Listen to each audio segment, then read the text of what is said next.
Welcome to She Persisted. I'm your host, Sadie Sutton. Every Friday, I post interviews about mental health, dialectical behavioral therapy, and teenage life.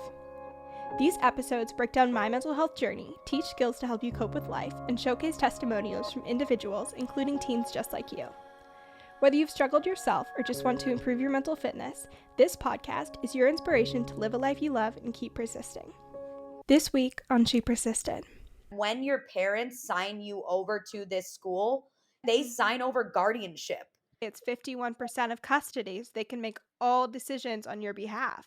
You're owned by a corporation for a year. And then all you're thinking about when you're there is, I'm having fantasies about reuniting with my family and putting them on a pedestal and putting my life and my treatment and all of these things that I just want to get better. I just want to change. I just want to conform. This week's DBT skill is the accept skill. When you're in crisis mode or your level of distress is above a 7 or an 8 out of 10, you're going to use crisis survival skills or distress tolerance skills. The accept skill falls into this category and is a super simple way to remember the different ways that you can distract yourself to lower your emotional distress and get through a crisis. So, ACCEPTS is an acronym that stands for activities, contributing, comparisons, emotions, pushing away, thoughts, and sensations. So, activities. Engaging in activities, reading, writing, running, listening to music, literally any activity, that's the A.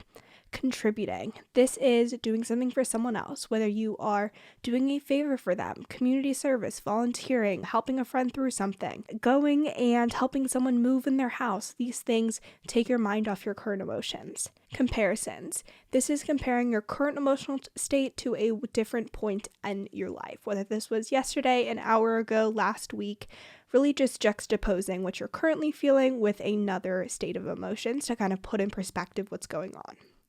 Emotions. Cultivating different feelings than you're currently experiencing. If you're feeling really sad, listening to songs that boost your mood, watching a TV show that makes you laugh, bringing out a different sensation in yourself. Pushing away. This is compartmentalizing, but in a healthy way because you'll revisit it. If you're feeling a lot of stress about an upcoming event that isn't serving you to kind of ruminate about, you will push it away, put it in the back of your mind, distract yourself, and move forward, and at a later point, revisit the situation. Thoughts. This one is really helpful if you are in an anxiety spiral. So this is changing your thoughts to the current pattern in your mind when you're in a crisis. So if you're having a panic attack and all you can think about is what's going on around you or an interaction you had, something that's coming up, whatever it is that you're stressing about, thinking about a song you like, a TV show, anything other than your current thoughts, switching up that dialogue, really helpful. And the last one is sensations. 5 senses, grounding yourself in the situation. What do you see around you? What can you feel? What do you smell? What do you hear? What do you taste? Using those sensations to bring you back to the current moment in the present and calm down. So that is the accept skill. Again, we use this in crisis mode when your level of distress is really high. If we're constantly distracting, we will never be able to process through emotions. And when we avoid, things get bigger and more overwhelming. So in crisis mode, this is a great skill, but not for 24/7.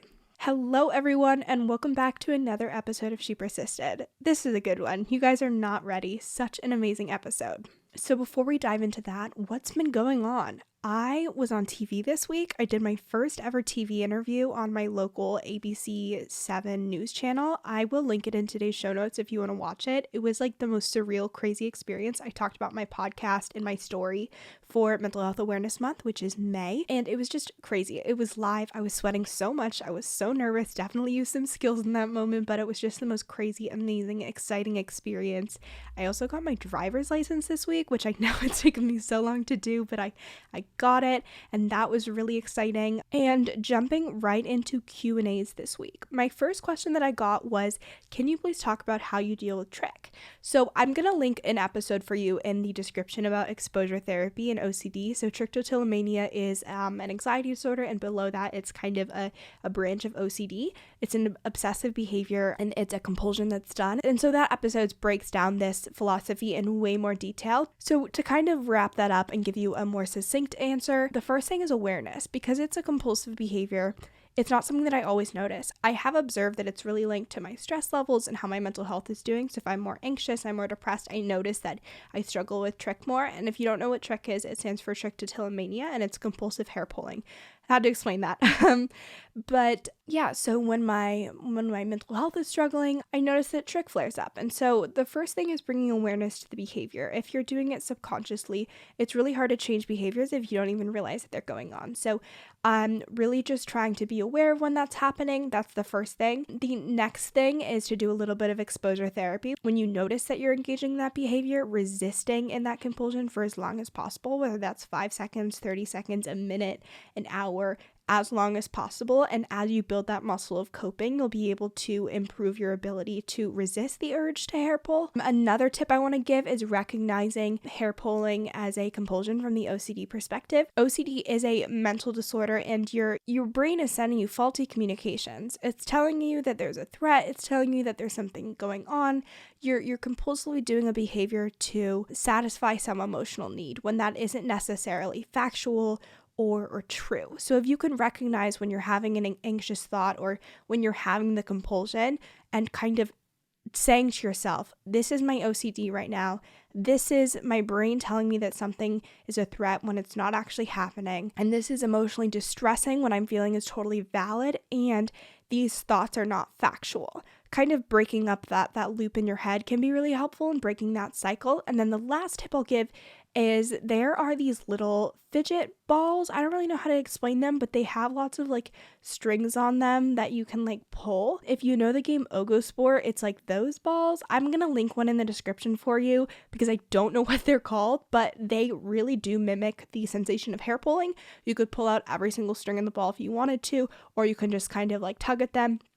But having those on hand have been huge for me. That is a recommendation from my therapist. She turned me on to those and I love them. I think it's such a great tip, and it's a small fidget to keep in your bag, keep it home, and kind of replace that behavior. So yeah, that is my quick tips and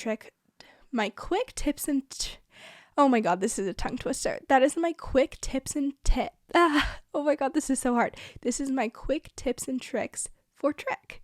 So I hope that was helpful. The next question that I'm going to answer, and this is going to be the last one because this is already a long intro and I have so much more to say, and then the episode is long, but it's just so good, so it's okay, is what do your friends from treatment understand about you that your current friends don't?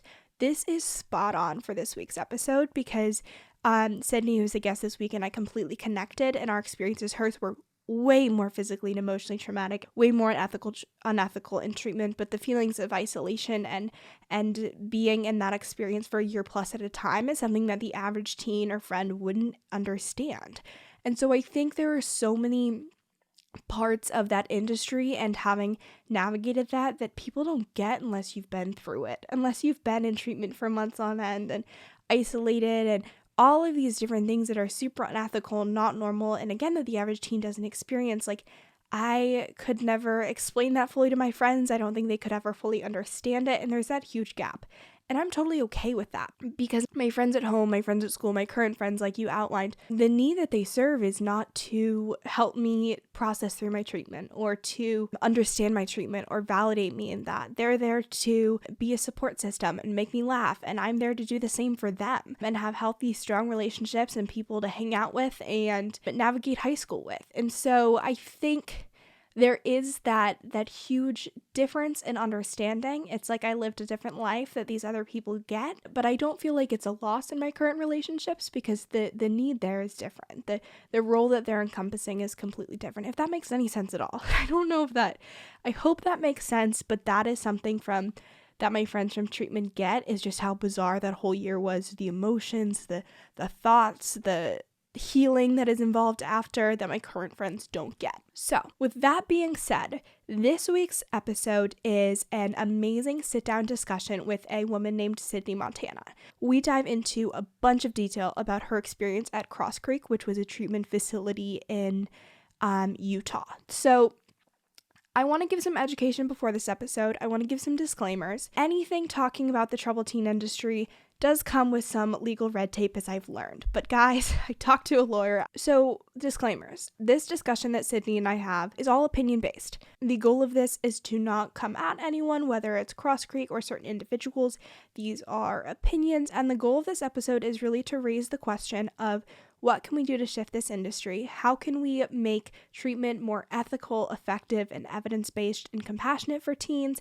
And how can you heal and process after going through this experience? So with that being said, I want to give you a little bit of context that I feel is helpful when understanding the troubled teen industry. And I've been having so many conversations in my personal life recently, whether it's with teachers or friends or other adults, about the troubled teen industry, because it's something that I'm really passionate about, but it's really a secret world.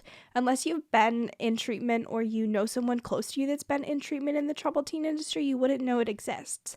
So when I say troubled teen industry, I am referring to a set of programs, and that is wilderness programs, boot camps, behavioral modification programs, therapeutic boarding schools, rehab programs, and religious programs.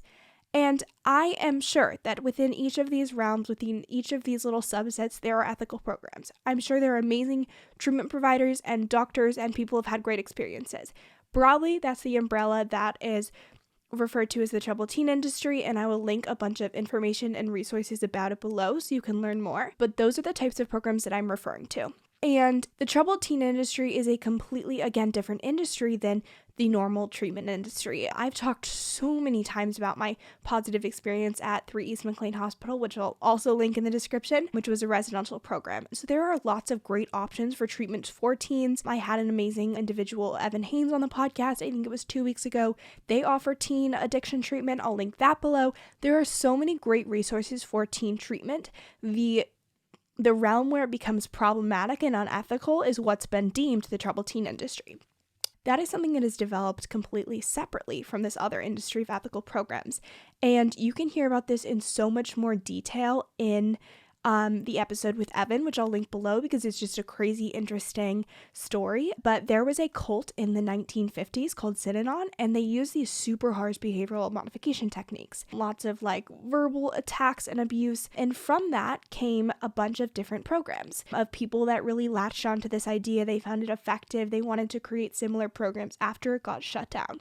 And that turned into a program called Daytop, another one called Phoenix House, a third one called CDU, and then lastly, Synanon directly opened a teen boot camp. And so this was in the mid-70s, and then in the 80s and the 90s, there were almost 100 boot camps that were opened specifically for teens.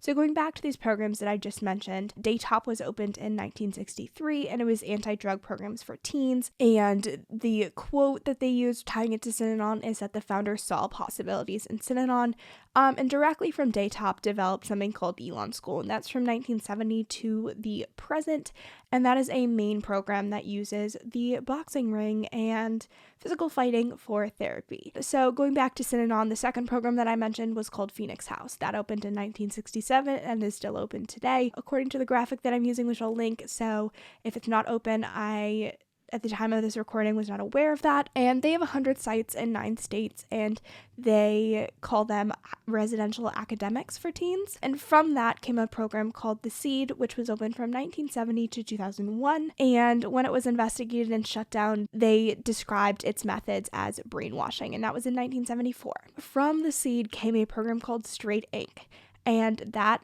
was open from 1976 to 1993, and this was actually very publicly promoted by Nancy Reagan, but it was closed due to abuse lawsuits. So from Straight Inc., we had 3 different outputs. We had Kids Inc., which was open from 1984 to 1998, and they've paid over $10 million for child abuse settlements. Pathway Center, which was from 1993 to the present day, and that was founded by someone that worked at Straight Inc. And the third output of Straight Inc. were Christian programs. So these are tough love programs with religious influences. And so that's programs like New Horizons, Youth Ministries, Love and Action, which use the Straight Inc. model to quote unquote cure teens that identify as gay, which is completely unethical and not okay. So the other programs that we outlined in the troubled teen industry, again, we have wilderness programs, and those started in 1946. Since there are a couple big ones, Challenger, Summit Quest, North Star Expeditions. Those have all closed because of kids have died in these programs. We also have behavioral modification programs, and these were inspired by Skinner philosophies. If you're familiar with psychology, Behavioral Modification 101, he did this experiment with rats to see how behavior was changed, and that's exactly how these programs programs were developed. And so two huge schools there are Rodenburg and Provo Canyon, which you might recognize because Paris Hilton attended that school. Extremely abusive, unethical, and still open. And lastly, we have, which Sydney mentions in this episode, is a huge association that came out of this in the troubled teen industry, which is the Worldwide Association of Specialty Programs. And this was started by a Provo Canyon staff member, but the Worldwide Association of Specialty Programs, they are also referred to as the Youth Foundation, Inc., and it's an umbrella of corporate organization, teen behavioral modification programs. They also have boot camps and therapeutic boarding schools, and it was created by Robert Litchfield in the 1990s, and it is one of the largest troubled teen industry corporations, and they have dozens of facilities, both in the U.S. and abroad, and they had over 20 of their programs shut down because of abuse and neglect, and the organization itself has been dissolved, but many of these programs are still open or have severed ties, but might still have the same staff members and are still operating with really similar program models, staff members, practices, and it's just a mess. I'm on their website as I'm recording this introduction, and there's at least 30 different programs that I'm reading on here that are still open that were associated with WWASP. And so that is what Sydney is referring to when she talks about WASP programs, which her school was a member of. So I'm sure that's very overwhelming. That's a lot of information, dates, names, and places just thrown at you. The point of this is just to communicate how widely the troubled teen industry has spread its roots, how many people it is impacting, and explain that this is not an isolated instance. This is not one program that Sydney attended. This is thousands of kids, hundreds of programs, billions of dollars, and programs that are still open. So, quick numbers to throw at you. There have been over 145 children that have died from preventable causes in residential treatment centers. At least 62 of them were from asphyxiation and injury caused by restraints. There is little to no oversight over these treatment programs for troubled teens in the United States, and that's why this is something that is being advocated for so heavily right now. You've probably seen it in the news. It's because states like Montana, Utah, they have no legal oversight into these programs. There is no federal legislation protecting the physical, emotional rights of the kids in these programs. Sydney and I talk about this in the episode, but your right to contact parents, contact an attorney, have your own treatment provider, can be kept physically safe. Like, these are not rights that are federally protected, and there are being big strides taken to create that legislation. Utah just passed a bill about a month ago creating some regulations in the state, but there's a long way to go. There are hundreds of treatment programs still open, and we're not there yet. So before I wrap up this introduction with way too much information, way too many names, some numbers for you. The annual profit of the troubled teen industry is $1.2 billion. Again, zero federal legislations exist on therapeutic boarding schools anywhere in the United States. There are 50,000 children in these facilities every single year, and you need no clinical credentials to run a therapeutic troubled teen program. None. You can open one tomorrow if you wanted to. I so badly want John Oliver to do an episode on this, expose everything, and then at the end open a troubled teen program for kids that are being abused in these actual programs. I think would be hilarious. But all of this to say, it's a massive industry. 50,000 kids.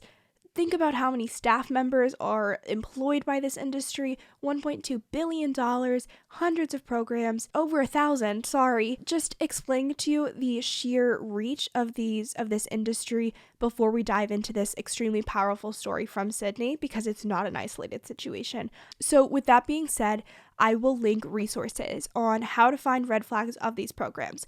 Ethical treatment options for teens. Again, I mentioned ALLO, 3 East. I'll give you a list of other ethical-based treatments, advice for parents. All of that kind of stuff will be in today's description, because this episode is not just to tell you about these crazy things, drop you with it, and move on. The point of this is to raise the question of how can we bring change to this industry? How can we create more regulations so kids can get safe and ethical treatment that saves lives rather than ruining them? So again, all opinions. Amazing episode. Thank you, Sydney, for coming on the podcast. Let's dive into it.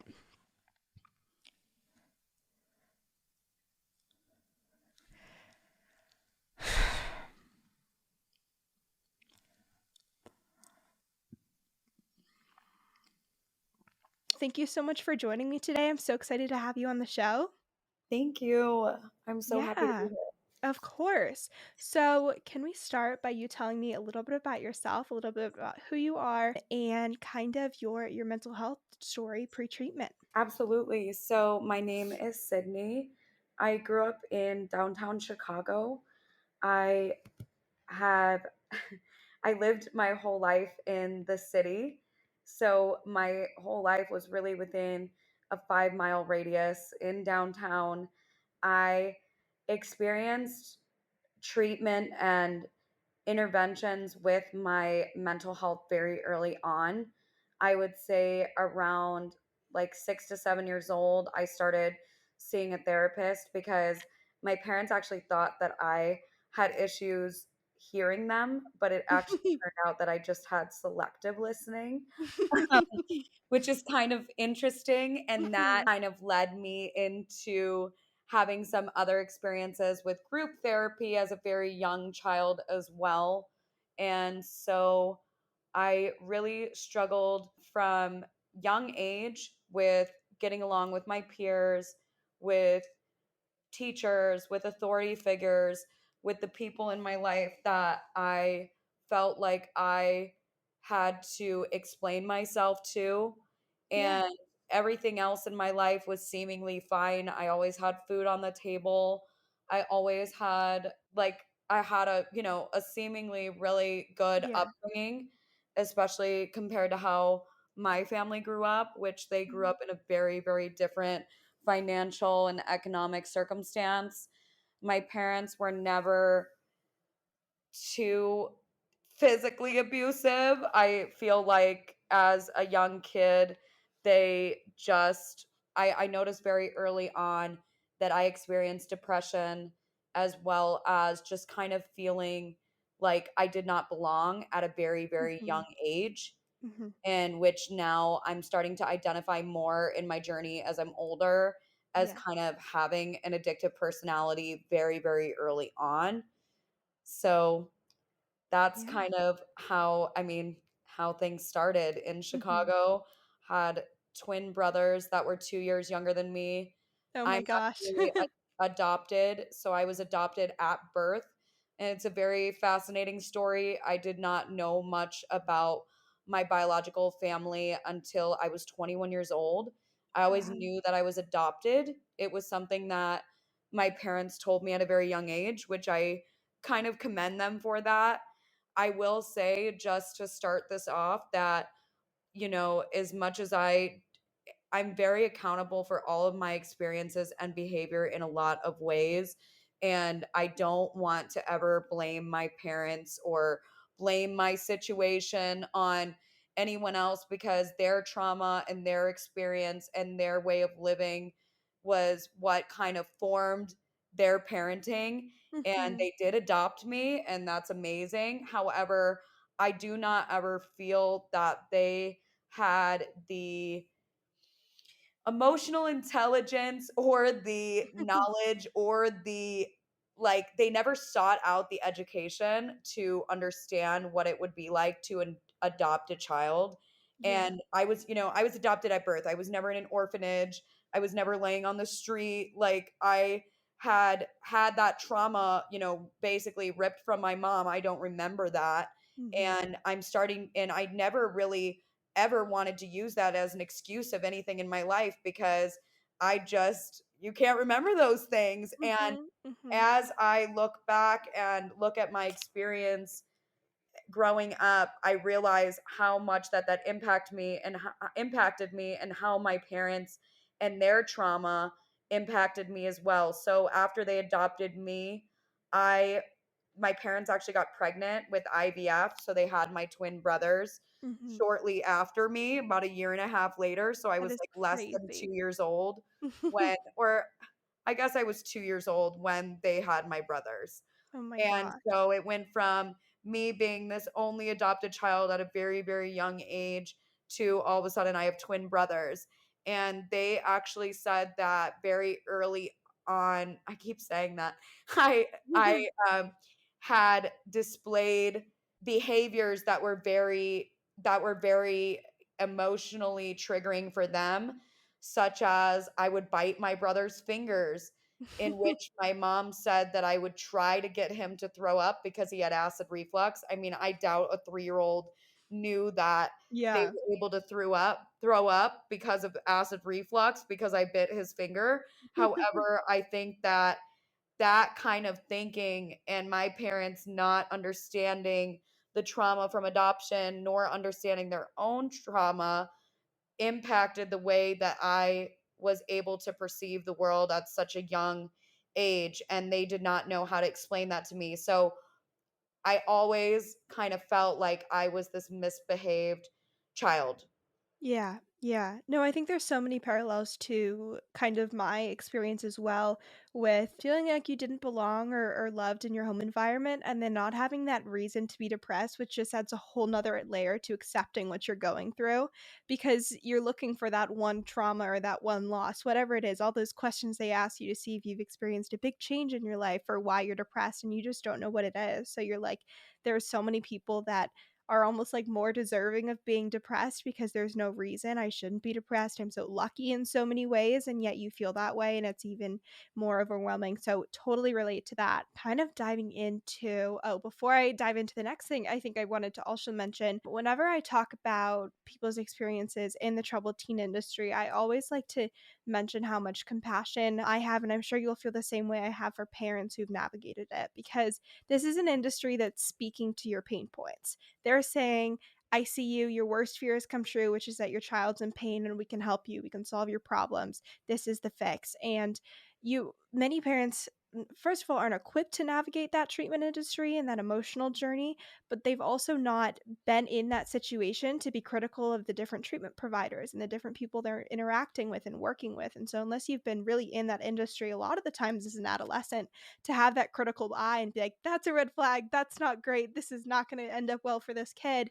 Parents just aren't don't know how to do that. They're not equipped to navigate it and they shouldn't feel like they should have to because it's something that it takes years for people to really understand. So before we get any further into that, just so much compassion for parents who are navigating that because I think afterwards, when they hear about these experiences, there's so much guilt. And I think going into it, the intentions are a lot of time from a place of love and care, even though it doesn't always seem that way on the other side. But yeah.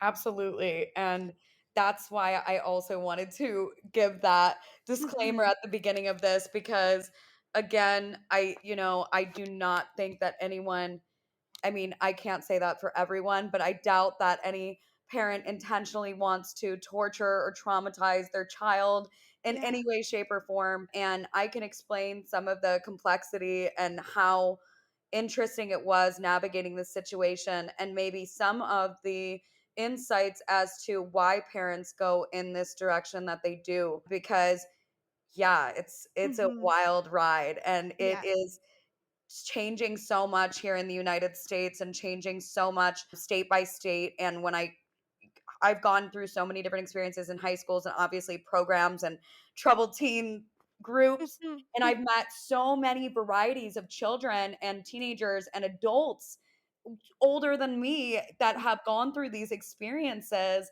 And they're all so different and Mhm. they're all equally troubling. And there's many levels and layers that go into the parent's decision.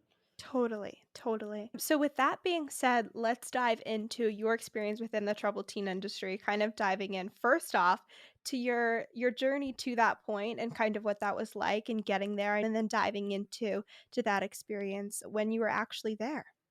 Absolutely. So, what a wild ride.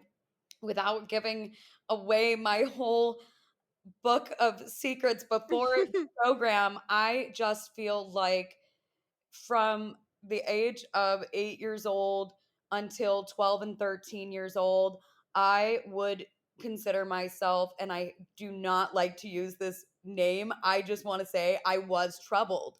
And Mhm. I hate labels, and I wouldn't want to say that about myself. I was such a young girl that didn't understand what was happening, but I need to describe it just first off to be able to say Mhm. what I what I can even imagine that I was like living with me.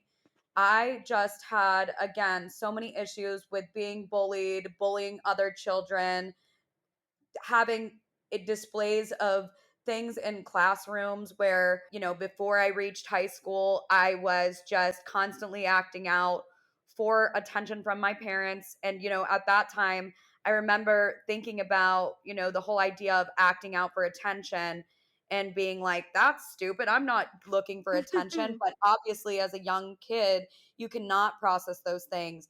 And I remember going home to my parents and explaining to them what was happening to me at school. And they would say to me, well, what did you do to them? And again, they're getting the feedback from teachers saying that I'm acting crazy and I'm displaying these things, calling kids names, doing behavioral things that are crazy, acting promiscuous. I was involved in so many extracurricular activities. I toured the world as a child with the Chicago Children's Choir, and I Oh was my goodness. extremely talented. And from sixth grade to eighth grade, I was in very very high performance and high caliber training for this kind of choir that I was in. And my Mhm. parents were extremely proud of me. But I started to display things that were, and I'm talking about myself in the way that I would hate to talk about myself in, Mhm. but I'm trying to explain it the best way possible. I just had so many issues getting along with people, so many Yeah. issues with my relationships. And when I would go home and explain to my parents what was going on, I think that, and this is me with my analysis now, I did not know this then. I didn't know this when I got out of the troubled teen industry, that I was not able to find validation in my feelings from my authority figures and from the people that were supposed to love me. Does Yeah. not mean they're bad. Again, it's their own trauma. So I would go home and I would be extremely depressed to the point where when I was in eighth grade, I did try to commit suicide. So I tried to take pills. I tried to kill myself. And then I started to smoke weed with my friends, drink alcohol, act promiscuous. I was seeking out and finding a whole new group of friends outside of the circle that I grew up in, a very confined Catholic school environment. I had to find people that would get along with me, and those people just happened to be kids that were probably from situations where they were not being validated with their feelings, or even Yeah. the opposite, where their parents were overly bonded to them and they, had displayed issues. Mhm. So that was kind of that was literally eighth grade before I had even gotten into high school. By the time I went into high school, I was drinking every single day. I was hanging out with the wrong people, doing absolutely anything. I mean, Mhm. stealing, running around the neighborhood, being destructive in so many ways that I do not even like to describe. And that was just so early on that I had felt like I had lived 20 lifetimes by the time I was 14 years old. Yeah. And then I was in so I had gone when I was 13. I had tried to commit suicide, and I was in a treatment facility for that for however long. And I was also on medication from a very young age as well. Mhm. And when you're on them so young, I mean, my thoughts about these things are so crazy now, and now I'm like very very against all of this stuff. But I will say that I think that my opinions about medication at such a young age have changed, and their effectiveness, like the ideas of them being effective are so different, because I feel like when you're so young and you're put on them, and I'm talking about third Yeah. grade when I was put on them, that you don't have a real experience, and maybe your body gains a tolerance, and maybe they're not as effective because you're on them at such a young age. I mean, Yeah. I was a little bit behaviorally off, but I was not having extreme psycho disorders that would require me to literally be medicated, in my opinion. Mhm. And I was Mhm. so young, and like I said, I just did not find that validation at home. So around 14 years old, I'm in my freshman year of high school. I'm getting expelled every week. I'm having extreme incidences to the point where I actually chose to go to a rehab facility. And Mhm. in the rehab facility, I spent 30 days in there, spent my 15th birthday in there, where I told myself, and I was introduced into the Alcoholics Anonymous program, which I definitely needed at the time. And I was convinced that that would be the start of whatever life. So I get out of this 30-day treatment center. It was beautiful. It was in Southern Illinois. It was like a dream pretty much. I mean, I had access to therapy. My parents would visit me on a regular basis. I could call them. I worked with a therapist. Mhm. And it was, I was out probably 10 days and relapsed. Yeah. And I was in an outpatient treatment group that I would go to almost every day after school, where I was supervised and, tried to enforce the ideas of Alcoholics Anonymous.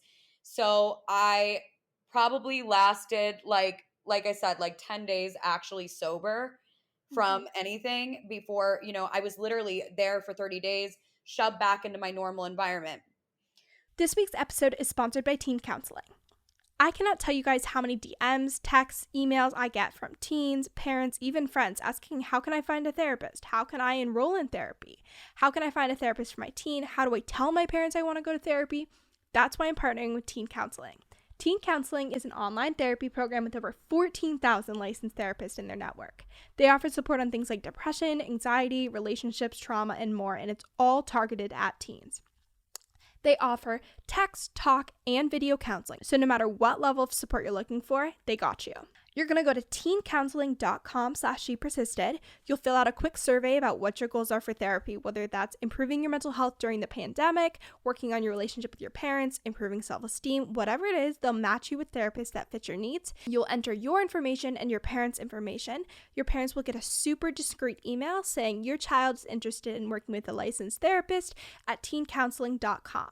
They head to the website, learn a little bit more about the program, and approve you to work with a therapist.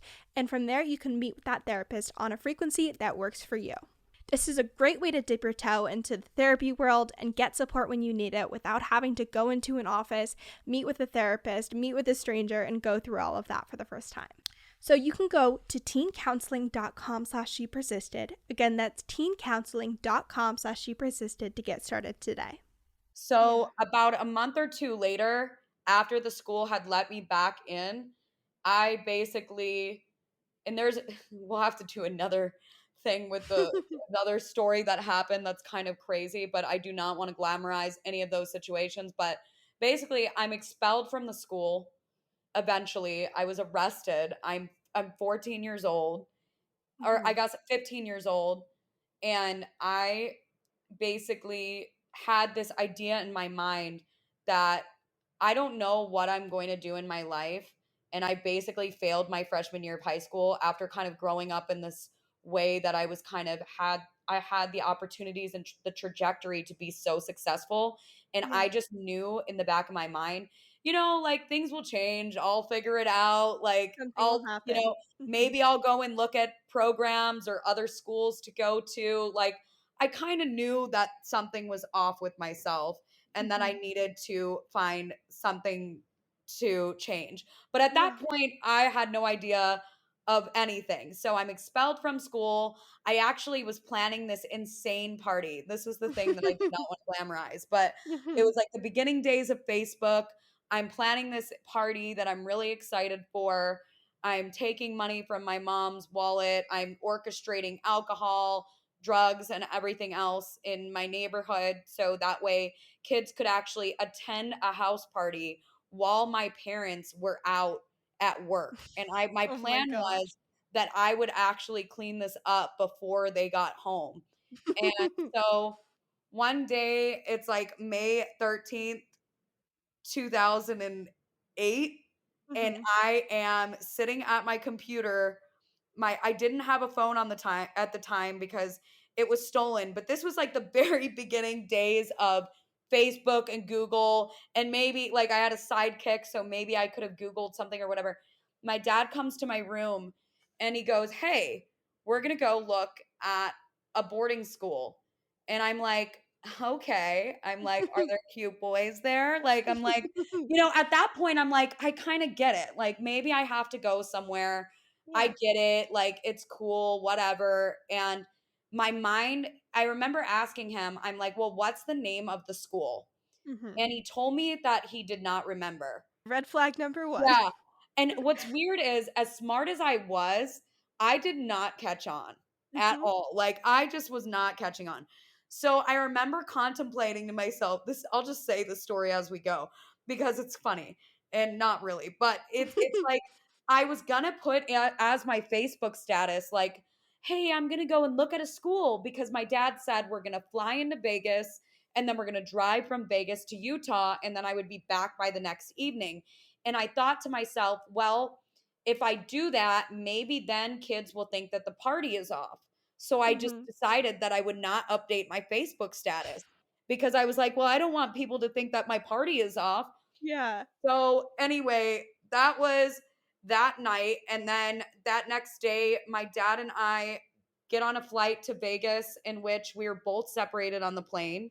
And that did also not red flag me. I'm like, oh, well, just sitting separate from him, whatever. I'm a young girl. I think Mhm. I had my iPod or something.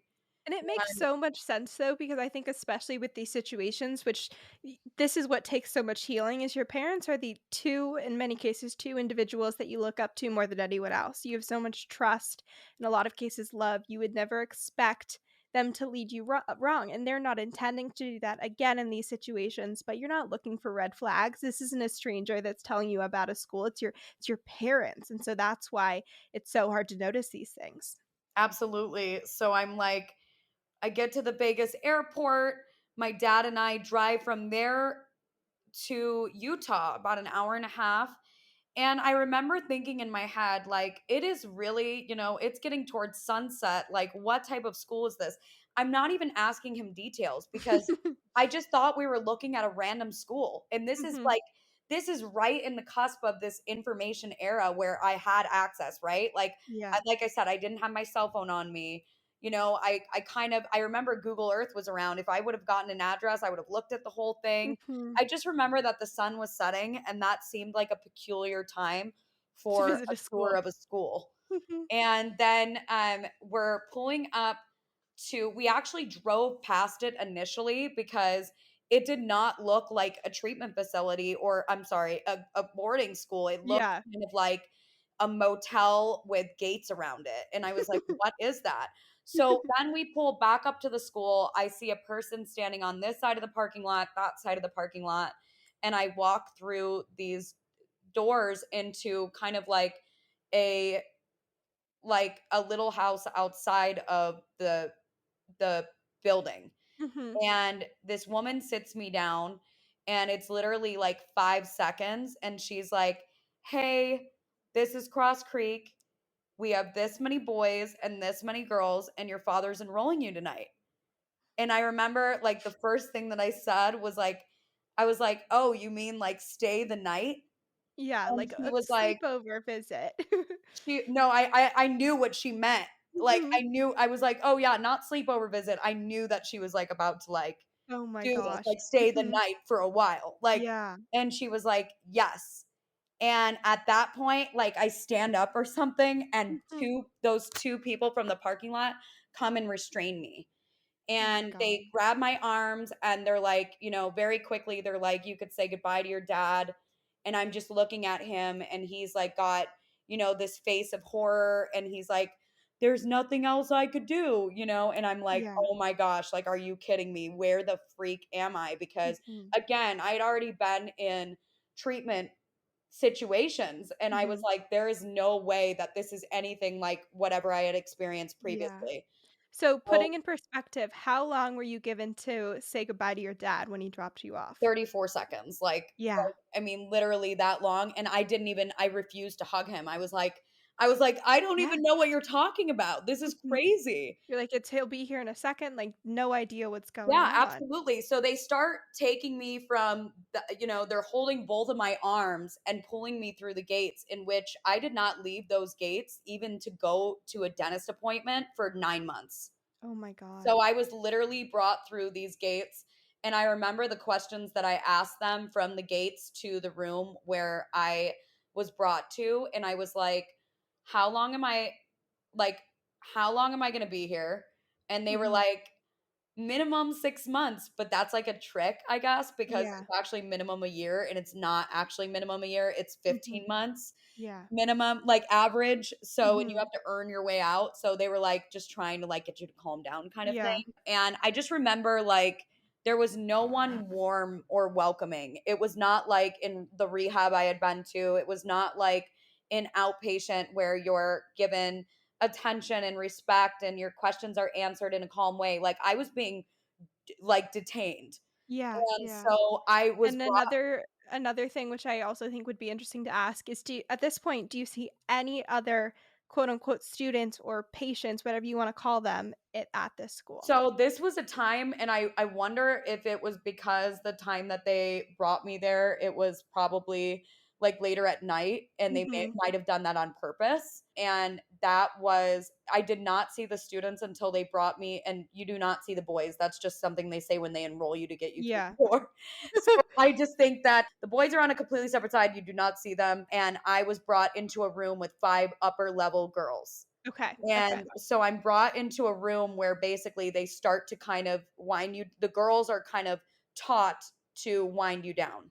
Mhm. And, as I reached higher levels, I would actually do this to women as other girls as well, young girls. Yeah. And so we would take out our piercings, take out our hair tie, take out our shoelaces, anything that we could self harm with because I was a suicidal kid. And I remember being like, trying to like pull the suicide card because I mean, I probably was suicidal. And they were just like, Mhm.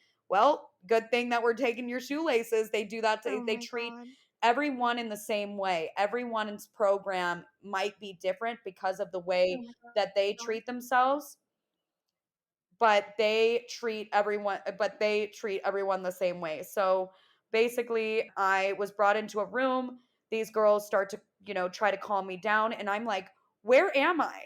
And I'm swearing and this and that Mhm. and they're telling me that I cannot swear. And then when I went to mouth Oh the my god. word, like the F word, they told me I could not mouth the F word. And I was like, "Where am I?" Oof. I'm like, "This is Mhm. insane." I'm like, "There cannot be a place that is telling me how I can talk about these things or, what to say and not say." But I guess that's where I am now. And, so from in that night, they take out your shoelaces, they put you in a bright yellow shirt. And I was immediately taken into the bed, the bedroom that I was in with 3 other girls, in which there were 2 bunk beds and there was a girl that was given to me as a buddy that was on a higher level, and she basically told me, "You need to get in your bed and you're no longer allowed to talk after that." So once you're in your bed, you cannot communicate verbally, non-verbally, and the staff walks in every 15 minutes with a flashlight, pretty much your whole program, to check Wow. on you. And so I was probably completely erratic for 2 weeks. And Mhm. I remember back to the questions that I was asking the 2 staff members, I said, "Okay, so when do I get to see my parents?" And they go, "In 6 months." And I'm like, Crazy. 6 months? Yeah. And remember, I'm an adolescent, like, I'm a teenager in high school. Like, I'm like, "Are you kidding me?" And then they were like, "Well, actually," and I said, "Well, what about, can I call them?" And they said 2 months to call my parents, and that I was Crazy. allowed to write to them. So, I Insane. mean, you can imagine that it took a while to adjust where I was kind of living this crazy adult life as a teenager, all of a Yeah. sudden to being in a lockdown facility in southern Utah in a place that I had never been before, around girls that I had never met in my life, and Mhm. being completely guided. We were so intensely drained with therapy on a daily basis. Every part of our day was structured from morning till evening. I mean, I Mhm. had to like run 10 laps every single morning in the courtyard. I had to line up in a hallway and show them my bra strap, the inside and outside of my socks, every time that we left our bedrooms, even on a higher level. So it didn't Wow. matter if you proceeded in your program. Yes, you would get privileges like shaving your legs or whatever else, but that came like months and months and months later, until Mhm. you're completely conditioned to be able to do exactly as they say. And not only do you have to do as they say, you have to think as they want you to think. because again, you can't express yourself. It's in a prison, you can express yourself and you could say, screw you. You cannot do that in this program. You have to literally conform. And at a certain point, I would say that I am one of the like actual victims of this program because I believed that I was constantly being watched. At a Yeah. certain point, I was young. Like there were girls there that were 17, 18 and like I was not even like I just turned 15 years old. Like Mhm. I didn't know what was going on and I just thought that they were watching me constantly. So Yeah. even if I made the slightest little error, I would be accountable for it and I would go and write up what they would call a category.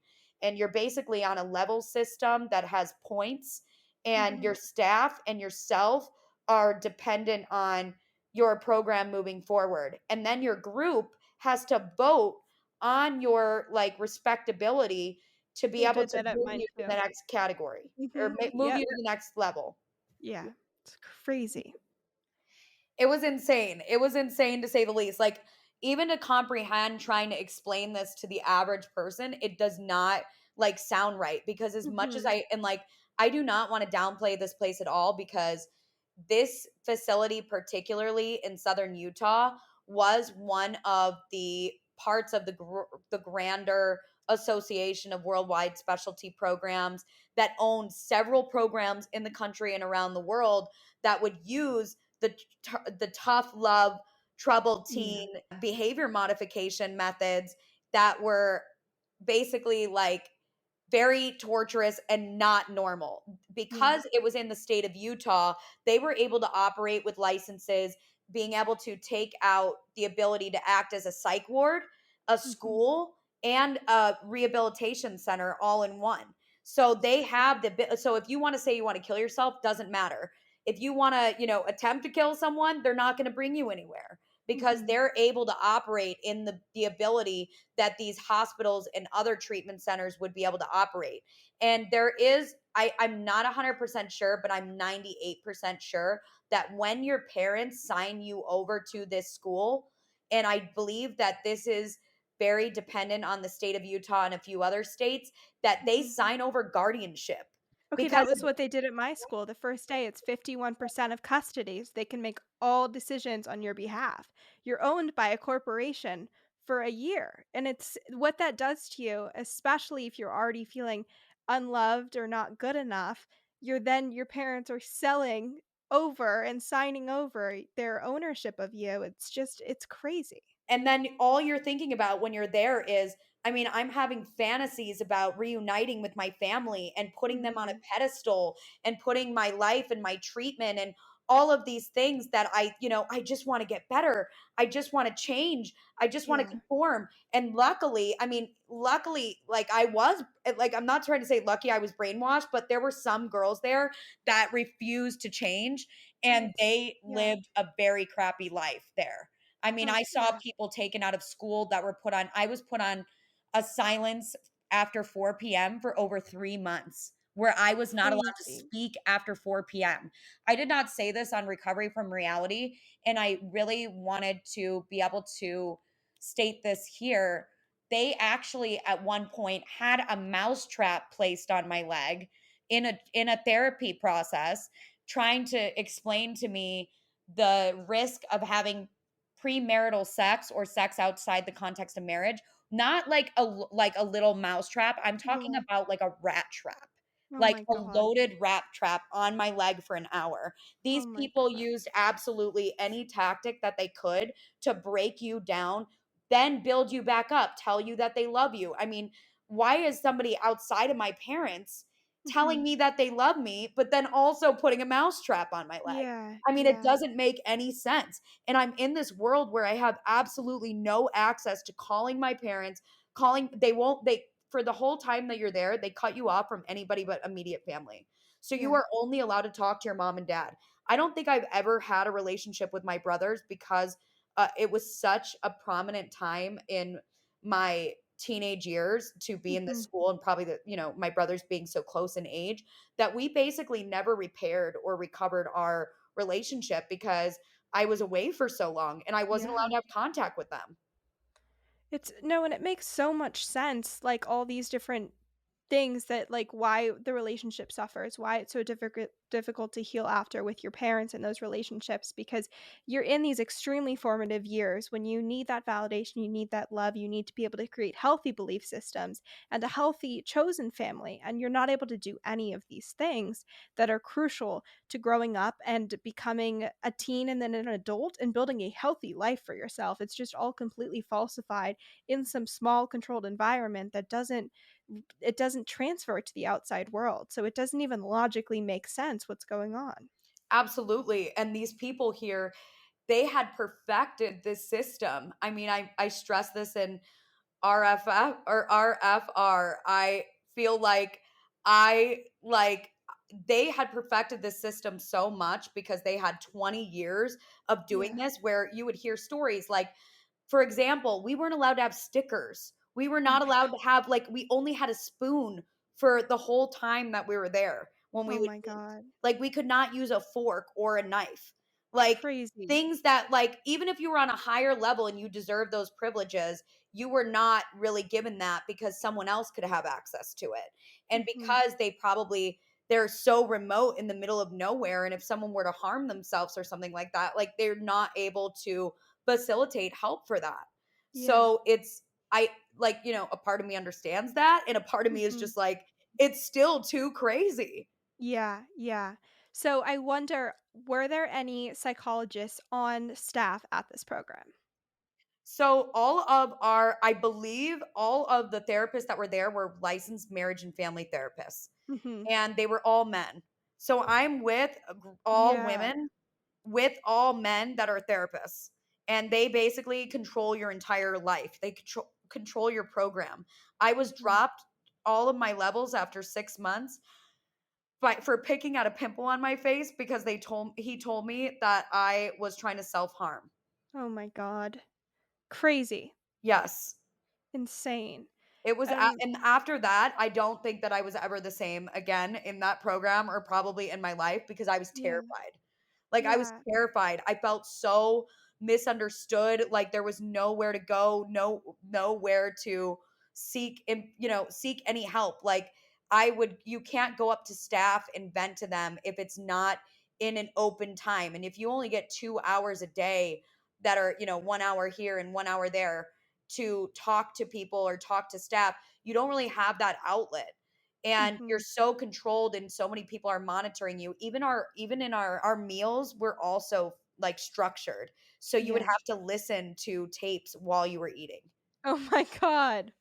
Crazy. Crazy. We would yeah, Um, it's crazy. so is your program still open? It is not. It was shut Okay, down. thank goodness. Thank I goodness. actually went back like maybe 4 to 5 months ago. I actually went back there Mhm. to check it out because it's now a motel just like it looked like. Oh my Isn't that gosh. crazy? Like Insane. and, like, the things I read online, like, I feel like I'm still brainwashed and I can't say what I even read online because there's allegations against the place saying that people were seriously tortured and that it was Yeah. shut down for child abuse and neglect. Mhm. And, I look at these things and this is on Wikipedia, and then there was a New York Times article as well Mhm. about Cross Creek, and I'm Mhm. like, the fact that they were able to operate like this and like I said, For I met decades. hundreds and hundreds of kids from so many different programs, and I will say this program and Provo Canyon School and a few other facilities that I've heard of that are owned by the WASP Association, Mhm. those Mhm. are the only schools that I've seen as torturous as mine. Like, Yeah. the way that they went about just treating students and then, like, again, making me also I mean, at a certain point, I'm so used to it that I didn't even wanna leave. I have Yeah. all of my journals from the place because and I feel like that's really interesting that they even let us write in journals. Like, Mhm. it's like they You controlled probably read them. everything and, like, you had to monitor your letters going out and stuff like that because I'm like, "Well, what if they were reading these to my parents or Mhm. something like that?" Mhm. So I remember just, like, painting a very cushy life to the outside world from these letters, and even in my journals, I could see myself kind of changing throughout the time that I was there. But I was Yeah. living in this, like, I literally when I read these journals, I look psychotic because I'm just living in this fantasy world pretending what the world is like outside. Like, Michael Jackson died while I was there. Obama was elected while I was there. Lady Gaga became a person. Like I didn't even know who she was when I got out. And I was like a Mhm. freak. So for not knowing that. Oh, So it's so interesting to me. And I will say this, that the whole troubled teen like movement that's going on now with people raising awareness, it has really brought a lot of troublesome things that I like thought that I was going to shove down for a long time. mhm. Yeah, no, it brings up so many emotions and it's crazy. Like you were talking about how many kids you've met. Like the stats right now are that there's 10,000 kids enrolled in these programs across the country, specifically within the troubled teen injury industry, which is wilderness, behavioral modification, some residentials and therapeutic boarding schools. So it's insane. And just like we talked about, there in many cases the rights of over the kid are signed over. You're not able to contact your parents and under individuals, which in many states, like we're in California, that's a legal right if you're put in the hospital is to have open access to a phone, to be able to write letters, be able to talk to an attorney, your own treatment provider. All of these things are rights that any human is supposed to have. And yet for kids in these situations, they're completely stripped away and you lose your identity, you lose your trust for everyone around you. It's just it's very damaging. So kind of diving into after that, what was it like re-entering back into your world and what did you have to heal from after? What were the long lasting effects of being in a crazy terrible program for so long? Absolutely. I mean, I remember just number one being so it took me like I was so confident and so excited to get out of there. I was Yeah. like, my life is amazing. I'm so grateful because they build you up to feel that way. Mhm. They Mhm. actually build you a program that you have to type out on a computer with them watching you the whole time. That like you have to Yeah. build a program for yourself when you leave. So I was not allowed to give myself a cell phone. Like I had to write out my own rules for myself for when I left. I did the And same so, thing. They called it a relapse prevention plan. yep, What I was, like, relapsing to, feeling, like, depressed or alone, I don't know exactly what the connection was there, yes. but there were levels of rules and when I could drive and when I was allowed to hang out with friends and all that kinda stuff. It was Yeah, what type crazy. I had to list people in order of, like, A, B, C, D, and F, like, friends, and, like, Mhm. they had to write contracts if they wanted to hang out with me. I wasn't allowed to Crazy. have a relationship, and I remember, like, all these fantasies and things that I would think about, like, so I remember getting out and just being, like, very confident that I was just gonna stick to this program, and that's what I wanted to do. But then Mhm. when you get back into the real world, and I'm different than a lot of the girls there because a lot of the girls came from small towns where they did Yeah. not have outlets like I did. I was Mhm. going back to a big city into a school that was very small, but we had access to things and it was like I immediately started feeling like a freak. I didn't look Yeah. like myself. My clothes didn't fit me. I'm in a whole other place. My parents are breathing down my neck in a way that they never did before. It was Mhm. extremely weird. And I remember just thinking to myself, why don't people get along if I'm such a good person and do all of the right things? Why are people still mean to me? Why do people? Yeah. Because they build you in these programs to get along with everyone. And if you don't get along with anyone, you have to work them out with them. And in the Mhm. real world, that is not facilitated for you. No, So not at even if all. you have those tools when and like you're in a structured environment, I'm in my high school and I'm getting in a disagreement with someone and I'm going and admitting my faults and saying all the things I did Taking wrong, accountability. like taking accountability. People just use that against you. Mhm. And I Mhm. realized that very quickly, but also I was so naive. I was spilling out my story to everyone, confessing how horrible I was before that place. Yeah. Bill also, I think it made me think that everyone should have gone through what I went through. I'm Oh, like, yeah. "Well, if only they had gone through it, maybe they would understand." Mhm. Yeah, if only they were, like, saved and had this amazing journey where they were able to find themselves, and it's so not the case. This week's episode is brought to you by Sakara. You guys know how much I'm stressing the importance of good sleep, good nutrition, getting outside, staying active, because when we don't take care of our physical health, our mental health truly suffers as well. I know that my emotional vulnerability is off the charts when I'm not taking care of my physical health. I can't be productive, my relationships struggle, and everything just becomes a mess. Sakara is a nutrition company that focuses on overall wellness, starting with what you eat. The organic, ready to eat meals are made with powerful plant based ingredients and they're designed to boost your energy, improve digestion, and get your skin glowing. Their meals are delivered all around the US, ready to eat at your door, and you are good to go. They also have some amazing wellness essentials, like one of my favorites, their sleep tea, which you know I love a good cup of tea before bed to keep my sleep hygiene in check. They also have things like beauty chocolates, like chocolate that you eat to help your skin, like literally mind blown. So many different supplements, teas, powders, granola, all of that kind of stuff. To get your hands on their amazing products, you can go to sakara.com and use code XOSADIE at checkout for 20% off. Again, that's sakara.com.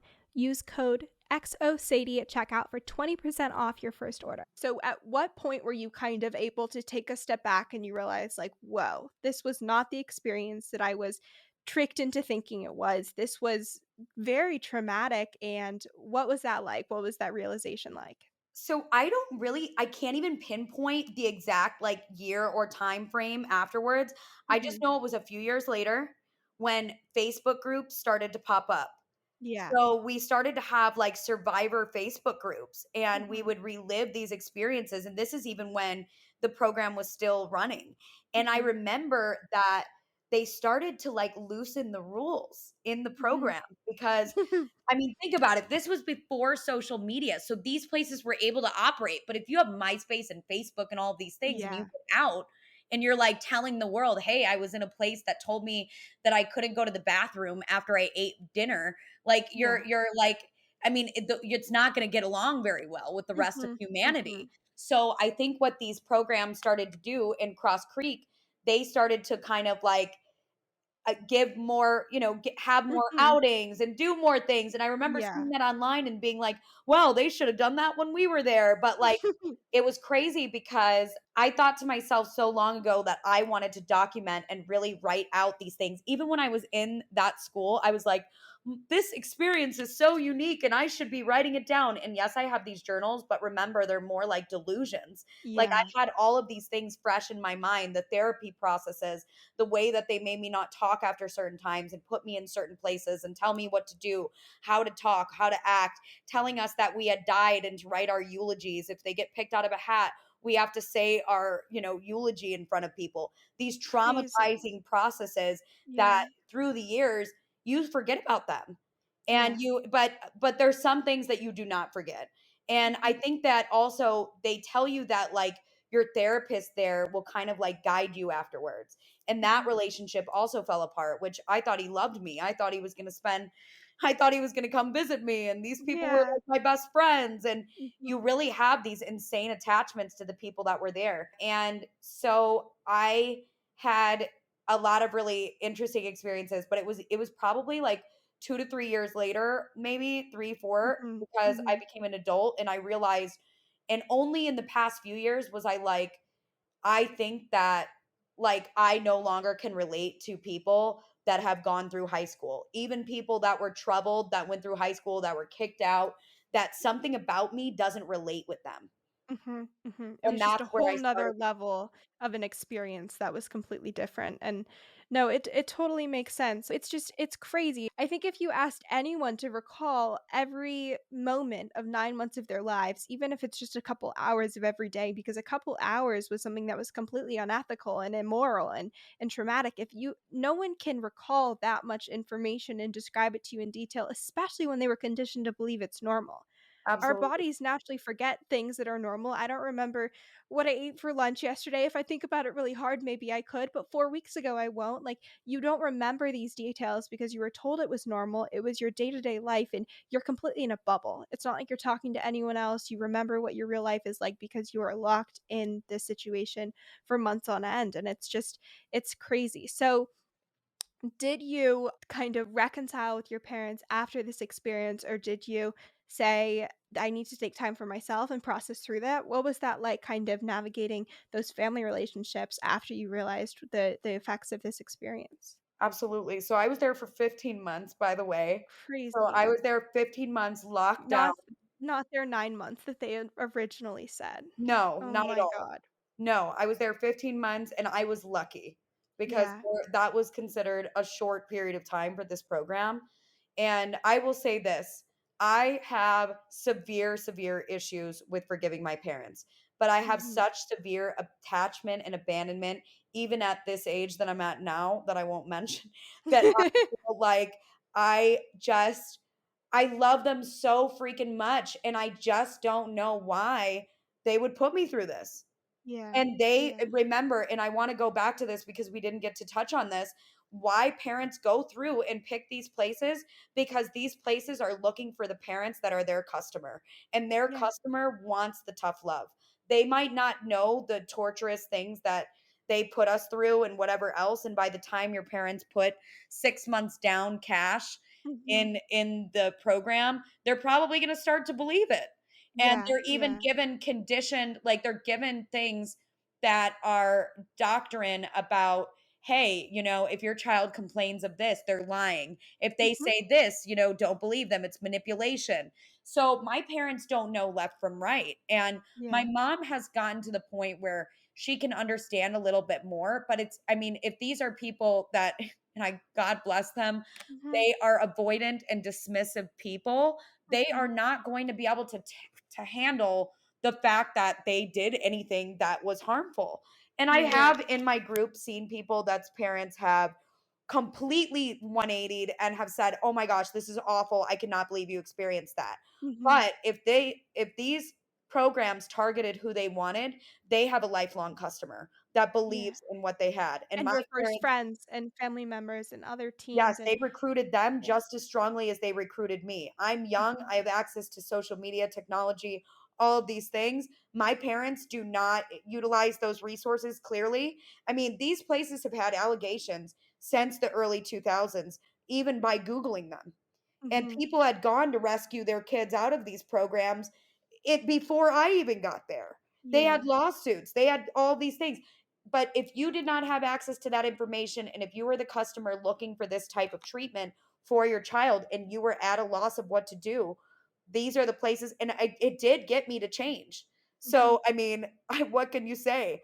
And they say they would tell us things like, "You'll never be as bad as you were before you got here."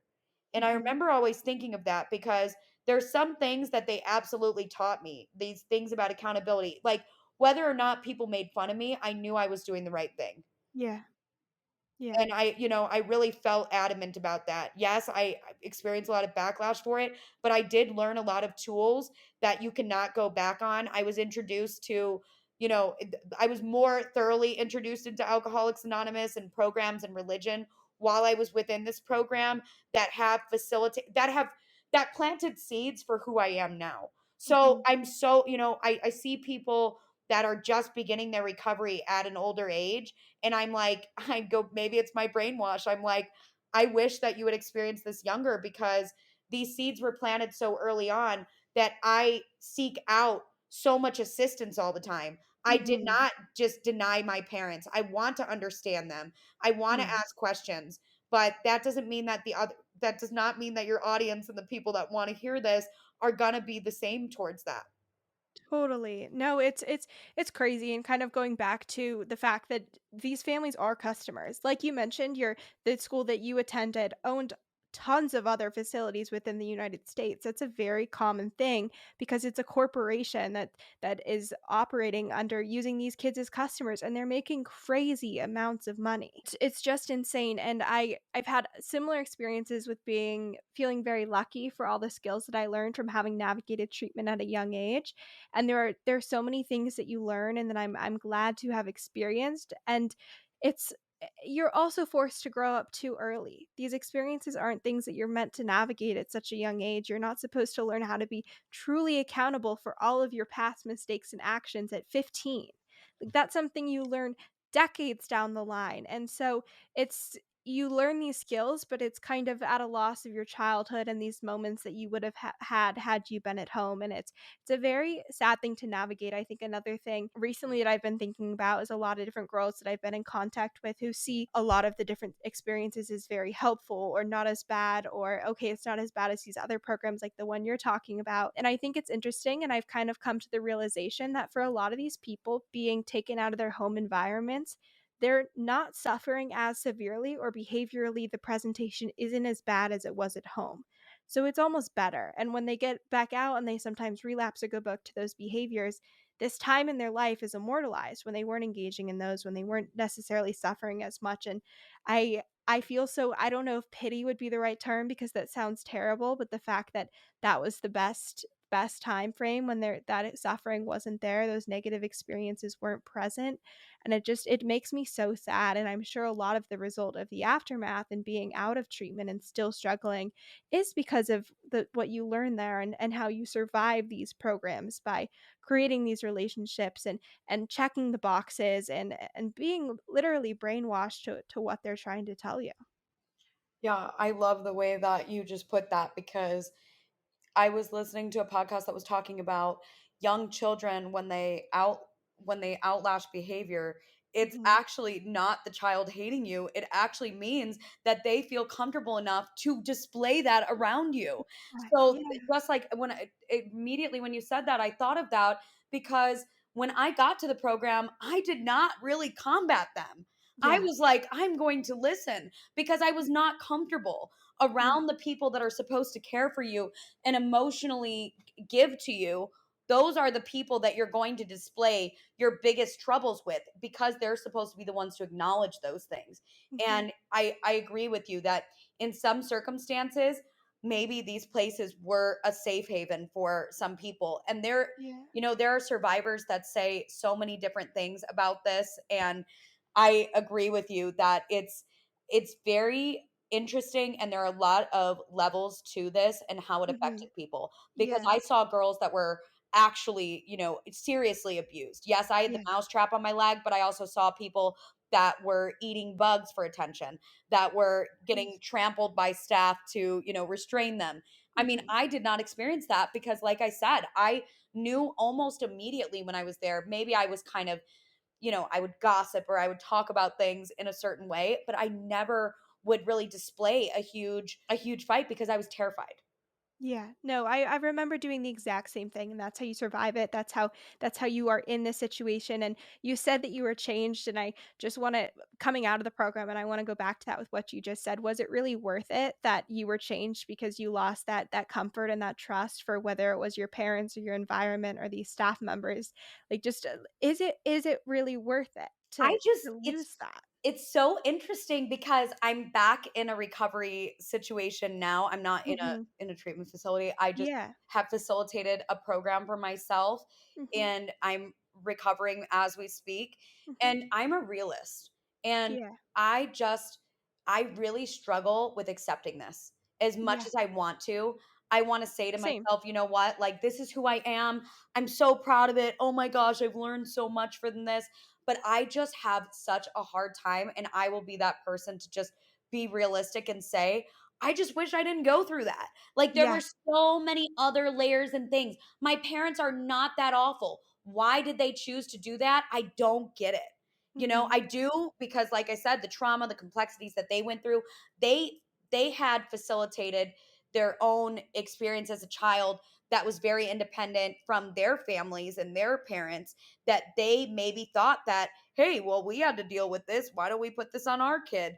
Or, you Yeah. know, it won't be that bad. At least they And have even at that freedom. point, like, as a society, mental health treatment was tough love. Tough love solved these problems. They were conditioned to believe that this would work, and so it's a cultural issue, it's a generational problem. There's just so many different things that factor in here and contribute and make it not add up. I think it's so what you were saying about still not understanding, I totally have the same experience because you first of all, if anyone's conditioned to do anything for a year plus, a year and a half plus of your life, and then years after when you still haven't recovered from that, and then completely doing a 180 with the way you view your relationships and your interactions and your own belief systems, that work takes decades, and it's extremely hard to undo. And I think something that I did learn in treatment from one of the most amazing programs that I went to was that if you're not progressing, you're digressing. And so I love that you're still continuing to work on yourself, which we all need to do if we want to continue moving in a positive direction, regardless of what our current mental health is at. And so I love that. Absolutely. And like I said, I recently in the past year had gone back into my spirituality, redeveloped my religious beliefs, and I'm also in a recovery program as well. And I'm completely sober now. And I'm Hmm. so like, I can't say that I'm extremely happy and recovered. This is going to be a lifelong journey for me, Mhm. but it's something that I had planted so long ago and was so Yeah. ready to facilitate for myself. So I think that this came at a perfect time for us to have this discussion. So I'm And so I happy. love it, and I think what makes me so happy is that you're doing it for yourself. It's not like however long ago when it was being forced on you, and this time it's for you and it's for the right reasons and it's in an effective way, not with all of these crazy different other ways of modifying behavior. And so it's just it again, the goal of this is not to say that treatment doesn't work and it's ineffective, because that's so not the case. Treatment works and saves so many lives every single year. It's just finding programs that are using clinical studies and evidence-based treatments and using psychologists and doctors and using compassion in their care and having staff members that are properly trained and using, again, evidence-based ethical treatments, especially for kids, because somehow in the United States those rights are not protected at a basic level, and it's something that's being worked towards, but we're not there yet.